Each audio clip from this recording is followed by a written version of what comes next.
Se libérer du regard des autres dans le commerce et le travail. Aujourd'hui, je vais te montrer comment vendre, négocier, oser sans jamais te soucier du jugement des autres. Dans le monde du travail, encore plus dans celui du commerce, le plus gros frein au succès, c'est pas la concurrence, c'est la peur. Pas la peur des KPI ni la peur du CRM qui bug le lundi matin, mais la peur du regard des autres. Cette petite voix qui te chuchote: et si le client me trouvait lourd? Et si mon manager pensait que je suis pas à la hauteur? On démonte tout ça ensemble avec humour et surtout avec du concret pour que tu puisses performer sans rester bloqué dans la prison invisible du jugement. Tu sais pourquoi le regard des autres nous bloque? On veut plaire. Plaire à son boss, à ses collègues, à ses clients. Et en commerce, c'est encore plus fort. On a peur du non, on a peur du rejet, on a peur de passer pour trop insistant. Et qu'est-ce qui se passe? Beaucoup de vendeurs n'osent pas. Ils n'osent pas appeler, ils n'osent pas relancer, ils n'osent pas proposer plus. Résultat, on devient spectateur de sa propre carrière alors qu'on devrait être l'un des acteurs principaux. La réalité, elle est un peu plus dure, mais aussi super libératrice. Spoiler, les gens pensent beaucoup moins à toi que tu ne l'imagines. Un prospect qui te dit non, il ne rejette pas ta valeur personnelle, il rejette juste l'offre que tu lui as proposée. Ton collègue en réunion, crois-moi, il pense plus à son déjeuner qu'à ton PowerPoint. Ton manager, il est surtout focalisé sur ses propres objectifs. Et la morale de l'histoire, tu n'es pas le centre du monde. Et en fait, c'est une excellente nouvelle. Parlons maintenant des conséquences de cette peur. D'abord, le manque de performance.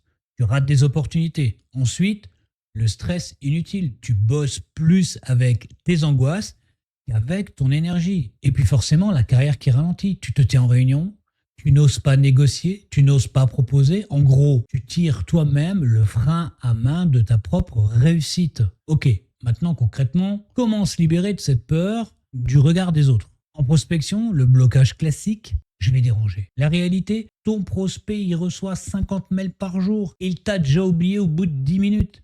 Astuce, avant chaque appel, rappelle-toi, je propose une solution, je quémande pas. La relance, le blocage, je vais paraître lourd. En réalité, c'est que 80% des ventes arrivent après plusieurs relances. Astuce, apporte de la valeur. Au lieu de: avez-vous eu le temps de regarder mon mail? Dis plutôt: je vous donne un exemple concret de résultats qu'on a obtenus avec telle entreprise similaire à la vôtre. Les réunions, c'est pareil, le blocage. Et si je me plante? La réalité, 90% des gens pensent exactement la même chose et n'osent pas parler, sauf à la machine à café. Astuce, prépare ton intro simple. J'aimerais partager un point de vue différent. Même si tu es imparfait, tu gagnes en visibilité et surtout en crédibilité. Dans la négociation, pareil, le blocage, le client grimace, je panique, je baisse les prix immédiatement, tes chocolats. La réalité, dans 90% des cas, c'est juste une technique classique. Astuce, respire, prends du recul, garde le silence, puis demande: qu'est-ce qui vous semble élevé dans cette offre? Tu reprends le contrôle, doucement. Et maintenant, l'état d'esprit gagnant. Chaque non n'est pas un échec, c'est juste un pas de plus vers un oui. Tu n'es pas ton chiffre de vente. Chaque objection est un feedback pour t'améliorer. Et surtout, plus tu t'exposes, moins le regard des autres a d'impact. En clair, agir est le seul véritable antidote. Alors, écoute bien, le regard des autres, c'est une illusion, c'est un mirage, ce n'est qu'un symbole. Il a l'air énorme, mais il disparaît dès que tu passes à l'action. Tu veux avancer?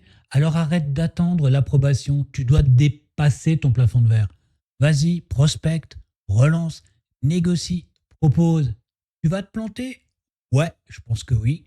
Tu vas prendre des noms? Je pense que oui aussi. Et alors?